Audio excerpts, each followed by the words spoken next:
अब छोटे दिमाग का बंदा फिर छोटी हरकतें ही करता है, छोटी सोच का बंदा फिर अपनी छोटी औकात में ही रहता है। इस वजह से ज़्यादातर लोग जो कि हमारे बच्चे हैं उनको छोटे से छोटा करी जा रहे हैं। अब वो जो मज़ारों में बाहर से कप लगाते हैं ना, मज़ार में वो बच्चा दे आते हैं, पाकिस्तानी है ना जो मज़ारों में बच्चा दे के आते हैं, वो ब्राज़ील में तो नहीं होता ना, हमें मानना तो पड़ेगा, हमारे ही कल्चर के ही लोग हैं कि पीर साहब को बच्चा दिया, उसने लोहे का कप लगा दिया। असल में वो पीर साहब तो 10 या 12 हज़ार बच्चे साल के कप लगाते हैं, हम करोड़ों बच्चों को अंदर से ये कप लगा रहे हैं ताकि वो ब्रेन बड़ा ना हो जाए। कैसे? हर वक्त अपने घरेलू मामलात बच्चों से डिस्कस कर रहे होते हैं, अपने अरमान और रोने के दस्ताने, अपने जुल्म की, और you know every single thing is our children are the spectators of this grand movie that is played every single time. यहाँ तक कि मैंने खुद अपनी केस स्टडीज में, मेरे अपने कंट्रोल ग्रुप्स में, फोकस ग्रुप्स में माओं को जस्टिफाई करते देखा है कि इनके बाप को पता होना चाहिए, इन बच्चों को पता होना चाहिए इनका बाप 2 नंबर आदमी होना चाहिए। 13वें साल से पहले तो कोई चक्कर ही नहीं है कि आपने अपने बाप, अपने शौहर को और अपनी बीवी को एक सेलिब्रिटी की ट्रीटमेंट देनी है अपने बच्चों के सामने। बहुत मुश्किल काम है पाकिस्तानी कल्चर में, बहुत मुश्किल काम है, मगर अपनी बेटियों के सामने तो अपनी बीवी को आपने ऐसे ऐसे इज्जत देनी है जैसे कि कोई अल्लाह का फरिश्ता आया हुआ है, और अपने बच्चों के सामने, तमाम बच्चों के सामने, अपने शौहर को भी। ये कोई छोटा सा हुक्म नहीं था आपस में सिला रहमी का, पूरी केमिस्ट्री का डिजाइन था अल्लाह ताला का। अल्लाह ताला ने कहा ना कि मैं तुम्हें तुम्हारे अंदर निशानियां दिखाऊंगा कि ये किताब हक की है। ये फी अनफुसिकुम कि मैं आपको एक टेली दे रहा हूं। So when we are actually involving our kids, we are shrinking their brains, and 18वें साल के बाद उसका ब्रेन साइज जो है ना वो 40वें साल की स्टेज में कहीं एक फाइनल जस्ट लेगा। 18वें 15th ईयर के बाद जितना ब्रेन बनना था बन चुका है, और 7वें साल में तो उसने इतने ज़्यादा एक्सेस में उसको पॉजिटिविटी चाहिए होती है ताकि ब्रेन ग्रोथ हो सके उसकी। सो सक्सेस तो बहुत दूर की बात है। अब हम फेलियर के ग्रेड्स ही देखेंगे कि जो ऐसे घरों में फेलियर के ग्रेड्स जो है ना वो कितने अचीव हो रहे हैं, कौन छोटा फेलियर है ये देख रहे हैं हम इस वक्त। अब क्या बड़े मकसद की बात करनी और क्या ग्लोबल आइडेंटिटी की बात करनी, क्या वर्ल्ड व्यू दिखाना। जब एक बंदा अपने माँ बाप के मसाइल से नहीं निकल सका, उस बेचारे को तो क्या दुनिया को उसने क्या लीडरशिप दिखानी है अपनी, और किस मकसद पे लेके जाना। So what can we do? I tell you, ये जो कोर्टिसोल है ना, इसका एक एंटी केमिकल भी अल्लाह ने बनाया हुआ है। 40 मिनट तो नहीं लगने चाहिए ना हर दफ़ा। तो होता क्या है कि इसका एक जो टॉगल स्विच है ना, उसको, उस केमिकल को कहते हैं ऑक्सीटोसिन। अगर ऑक्सीटोसिन नसों में आ जाए ना तो जितना कोर्टिसोल है उसी वक्त खत्म हो जाता है। वो एक्चुअली एक और केमिकल है वेसोप्रेसिन, उसमें कन्वर्ट हो जाता है। वो very positive chemical. Now understand why I am telling you this.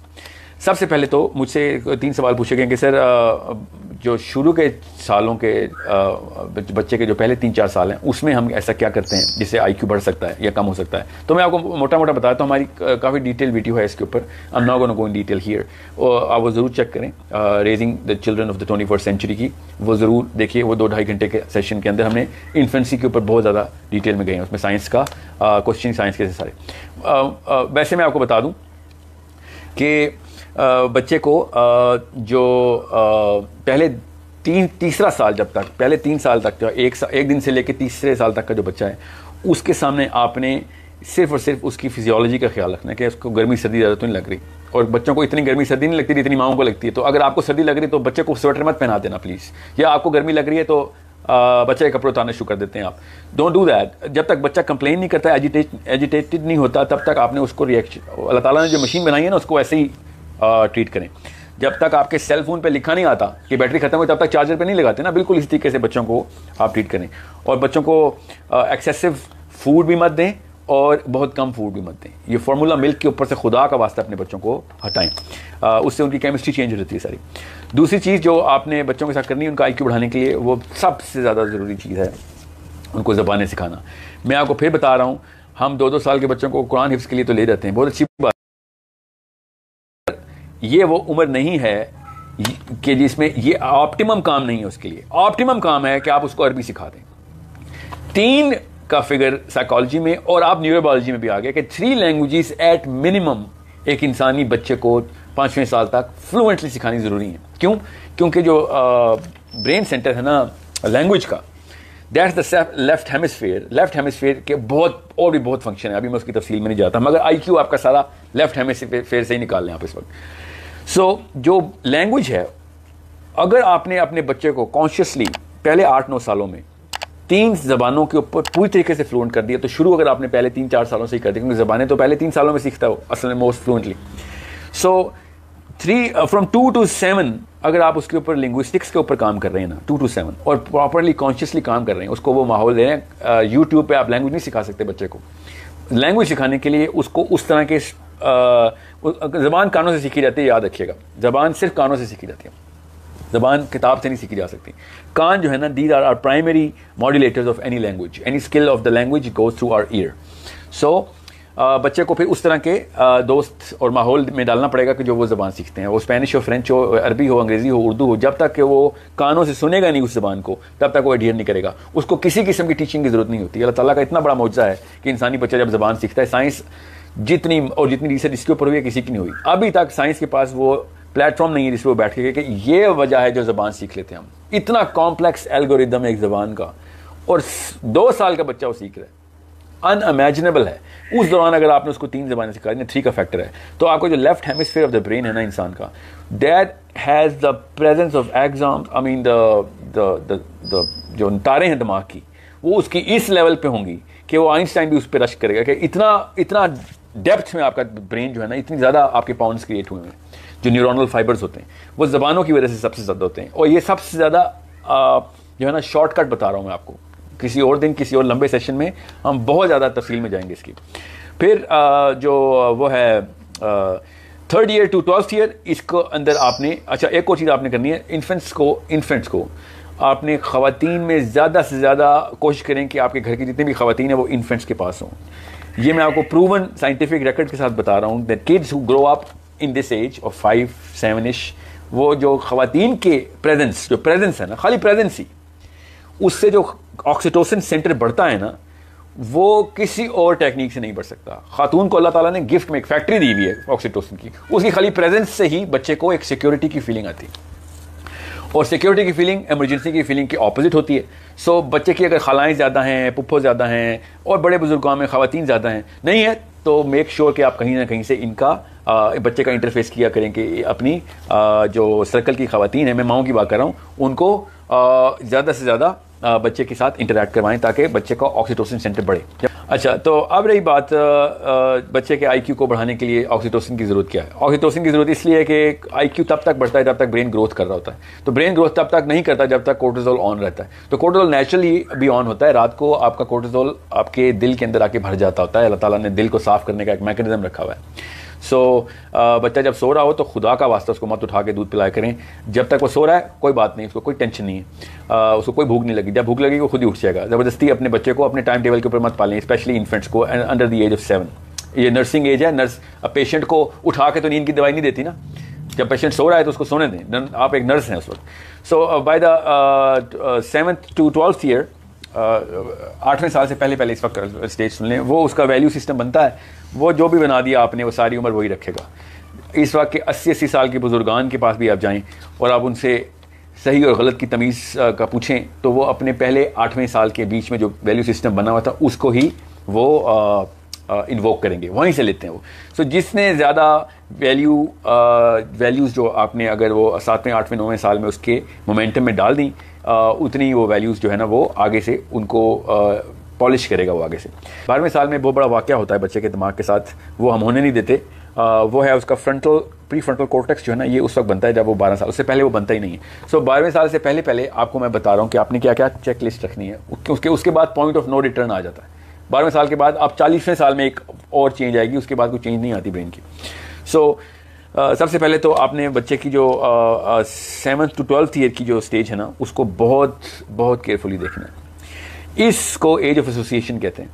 इस दौरान बच्चा आपसे 1 करोड़ सवाल करेगा जो कि इंतहाई डरावने किस्म के होंगे, क्योंकि इस दौरान ब्रेन जो है ना अपना सेंट्रल ब्रेन बन चुका है 3rd ईयर में ना, उसके पॉन्ड्स क्रिएट हो रहे हैं, हेमिस्फीयर क्रिएट हो रहे हैं। हेमिस्फीयर क्रिएट होने का मतलब होता है उसका नियो कॉर्टेक्स बन रहा है, बाहर वाला रिंग बन रहा है, और बाहर वाला रिंग बनने का मतलब अब वो अपना आईक्यू गेन करने की कोशिश कर रहा है।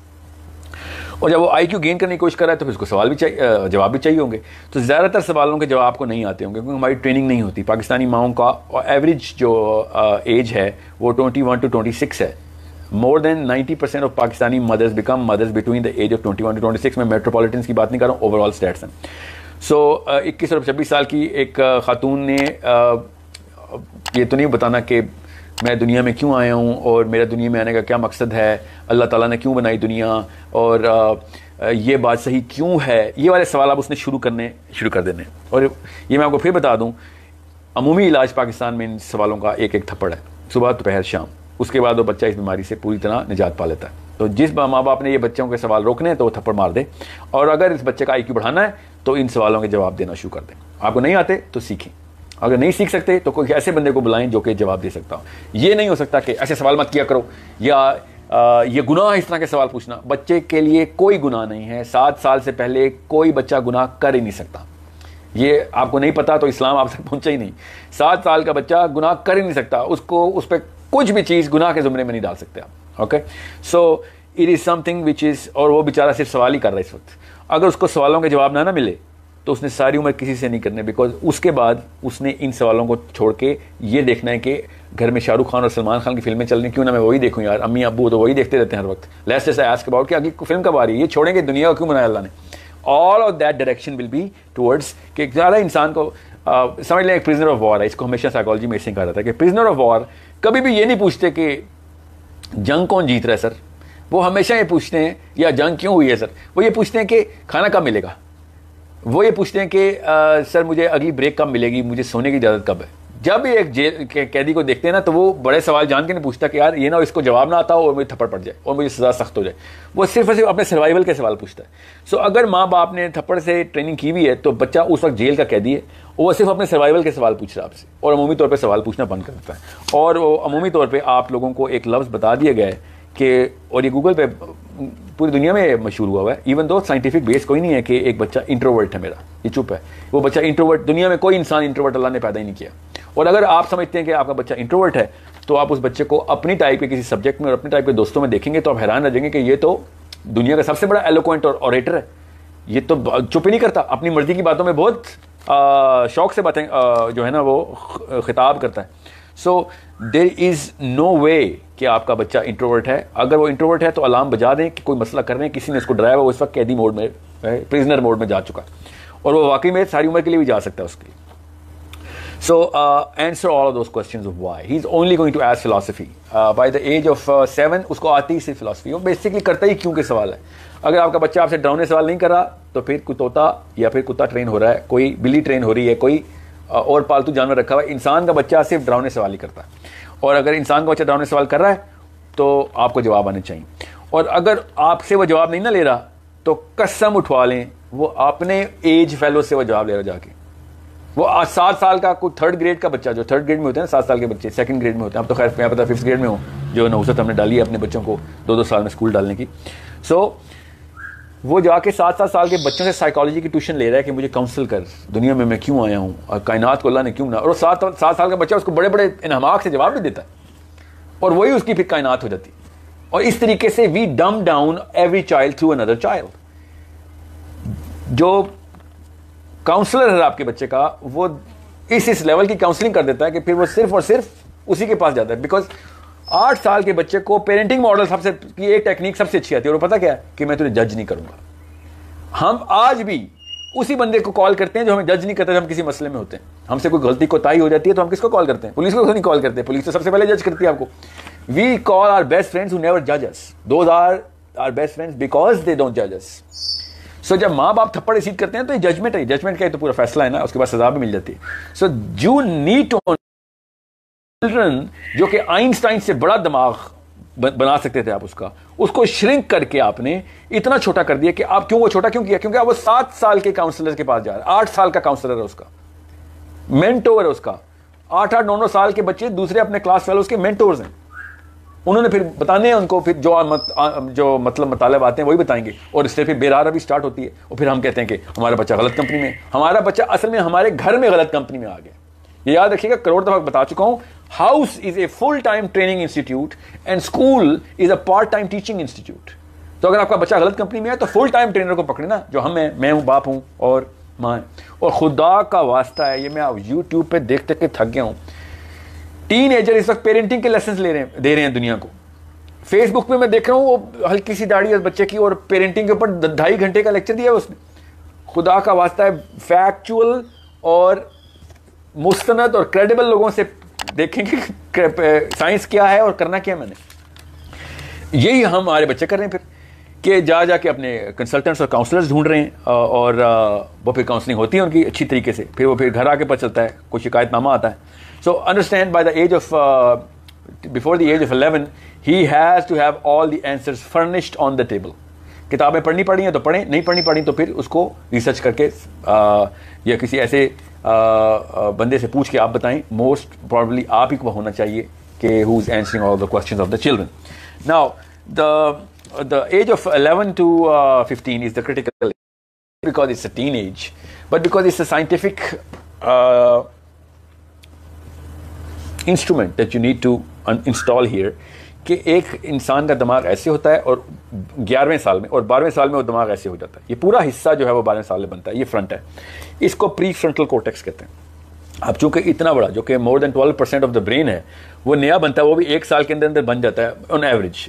कई लोगों को 2 साल भी लगते हैं और कुछ लोगों का 1 साल के से पहले ही बन जाता है। कुछ लोगों का 11वें साल से पहले भी बन सकता है कुछ बच्चों में, और कुछ बच्चों का 13वें साल में भी बन सकता है। So it's a general rule कि 11वें साल में आपका ये काम शुरू होता है। More than 90% of the cases normal physiology में, नॉर्मल हालात के अंदर 11वें और 12वें साल में बच्चे का दिमाग का हिस्सा बन जाता है। अब ये दिमाग का हिस्सा करता क्या है? That is the most important part of the brain. दुनिया में तमाम तर न्यूरोलॉजिस्ट सबसे पहले प्री फ्रंटल कोर्टेक्स से स्टार्ट करते हैं कि भाई ये है हमारा असली centre of the world, the universe. अल्लाह ताला ने भी कहा ना कि मैं तुम्हारे माथे पे तोक लगाऊंगा उस दिन, क़यामत वाले दिन, कि यहाँ से फैसले करते रहे हो सारे। तो दुनिया में जितने भी लोग सक्सेस को कहते हैं ना कि सक्सेसफुल है, वो यहाँ से सोच के बताते हैं। कोई कहते हैं ना फेलियर है, वो यहाँ से सोच के बताते हैं। प्री फ्रंटल कोर्टेक्स बताता है कि क्या सक्सेस है, क्या फेलियर है, क्या जस्टिफिकेशन है, गुनाह की जस्टिफिकेशन, सवाब की जस्टिफिकेशन, ये सब प्री फ्रंटल कोर्टेक्स कर रहा होता है। तो जब प्री फ्रंटल कोर्टेक्स जो है ना वो बनता है 11वें साल में। अब 11वें साल में अगर उसको पहले से वो ट्रेन के अंदर आपने बोगियां नहीं डाली हुई थी तो खाली इंजन ही हिट करेगा, उसके बाद वो जो कुछ रिएक्शन देगा वो आपको नजर आ जाएंगे। अगर उसकी 7th to 12th एज को केयरफुली ट्रीट किया गया था और उससे पहले वाली एज को पूरी तरह एक्सप्लोर करवाया गया था, क्योंकि उसको एज ऑफ एक्सप्लोरेशन कहते हैं। Pre 7 years is age of exploration and post 7 years is age of association and post 12 years जैसे 13 years in Pakistan is age of reflection. बस इतना सा रखें, 3 एजेस हैं। फ्रॉम एसोसिएशन टू रिफ्लेक्शन का जो एज है ना ये 5th year से स्टार्ट हो जाता है। सो एक्सप्लोर करता है, फिर एसोसिएट कर देता है चीज़ों को आपस में। पहले पूछता है क्या है, फिर पूछता है क्यों है, और उसके बाद देखता है कि इसका मसरफ क्या है। ये एज ऑफ रिफ्लेक्शन है कि मैं क्या हूँ इन सब चीज़ों के अंदर। ये 12वें साल के बाद क्वेश्चन शुरू हो जाते हैं। So once you have a very well thought out strategy कि मैंने इस बच्चे को करना क्या है, तब आप इन तीनों एजेस के साथ पूरी तरह काम करेंगे। अब वो क्या स्ट्रेटजी है? वो बड़ी सिंपल स्ट्रेटजी है जिसके लिए सेशन कर रहे हैं। और सेशन स्ट्रेटजी ये है कि आप सब ने as mother and as father, parental training programme Pakistan में तो ऑफिशियली है नहीं, इसलिए तो कंपनी खोलनी पड़ी थी हमें। आपने 30 to 40 ईयर के फंक्शनिंग एडल्ट्स देखने हैं दुनिया में इस वक्त, और उनको रिवर्स इंजीनियर करना है। अपने बच्चों की बात कर रहा हूँ, आजकल के एडल्ट्स मत देख लीजिएगा जो इस वक्त दुनिया में सिर्फ और सिर्फ गलत पैरामीटर्स के ऊपर लाइफ ही गुजार रहे हैं हमारे 30 and 40 year olds। आपने आइडियलाइज करना है, आइडियल के अलावा तो कोई ऑप्शन नहीं होनी चाहिए। आपका बच्चे की बात हो रही है। सो आइडियल केस सिनेरियो के अंदर क्या ऐसी चीज़ है जो कि आपका 30 साल के फंक्शनिंग एडल्ट में चाहिए? अब वो कैसे पता चलेगा? आपको ये पूरा का पूरा वर्ल्ड व्यू खुद लेना पड़ेगा, वरना शादी के काबिल नहीं हुए हम, स्पेशली फादर्स। वो बंदा तो शादी के काबिल नहीं है कि अगर आप अगले 40 साल के हालात को फोरकास्ट नहीं कर सकता। वो बच्चे किस लिए दुनिया में लेके आ रहा है? उसको यही नहीं पता कि जा किधर आया वो। As a father, if you do not know where this world is headed, what beings in the planet, in this world, so reverse engineer कि क्या मसाइल होने हैं, उन मसाइल के साथ कौन से हथियार चाहिए होंगे, वो हथियार आपको क्या पता 3रे साल में डालने पड़े अपने बच्चे में, क्योंकि कुछ हथियार काफ़ी लंबे असना के लिए डेवलप होने में टाइम लगता है। और उन एट्रीब्यूट्स की लिस्ट बनानी पड़ेगी, और उन एट्रीब्यूट्स को फिर ट्रेनिंग में स्कूल वालों को भी बताना पड़ेगा कि बेटा ये मेरा बच्चा है, ये इसके ऊपर मैं ये काम कर रहा हूँ, आप इसके अंदर हेल्प करें, मैं आपको इस बात की फीस दे रहा हूँ। फिजिक्स, केमिस्ट्री, बायोलॉजी सब सेकंड प्रायोरिटी के ऊपर है, फर्स्ट प्रायोरिटी के ऊपर इन एट्रीब्यूटल स्ट्रक्चर को पूरा करें। आप उनमें से काफ़ी सारे एट्रीब्यूट्स ऐसे हैं जिसके लिए आपको वाकई में फिजिक्स और वाकई में केमिस्ट्री और वाकई में बायोलॉजी चाहिए और मैथमेटिक्स चाहिए। इसके लिए एक ऑर्गेनिक एजुकेशन सिस्टम का मॉडल है, वो भी हमारी एक वीडियो में नीचे बड़ी तफसील से दिया गया, वो भी ज़रूर देखिएगा। स्पेशली सोर्स कोड के जो चैनल्स हैं ना उसके ऊपर तो हम बात इसी करते हैं। सो what you do is you start with the linguistics, then you transit into mathematics, and then you transit those mathematics into sciences.